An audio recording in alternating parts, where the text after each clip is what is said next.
અમારી સમ્રાટ સમાચાર ચેનલ સબસ્ક્રાઇબ કરો, લાઇક કરો, કોમેન્ટ કરો અને જોતા રહો પળે પળના દરેક પ્રકારના સમાચારો।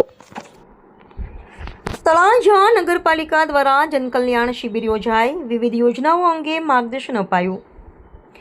તળાજા નગરપાલિકા દ્વારા રાજ્ય સરકારની વિવિધ જનહિતલક્ષી યોજનાઓની જાણકારી અને લાભાર્થીઓને માર્ગદર્શન આપવા જનકલ્યાણ શિબિરનું આયોજન કરવામાં આવ્યું હતું।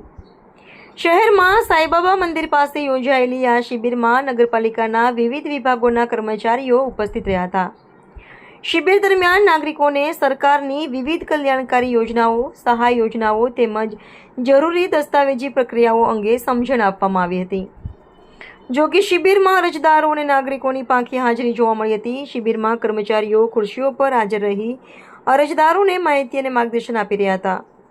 નગરપાલિકા દ્વારા વધુમાં વધુ નાગરિકો યોજનાઓનો લાભ લઈ શકે તે હેતુથી આવા કાર્યક્રમોનું આયોજન કરવામાં આવે છે, પરંતુ આ શિબિરમાં લોકોની હાજરી પ્રમાણમાં ઓછી જોવા મળતા ચર્ચા જાગી હતી।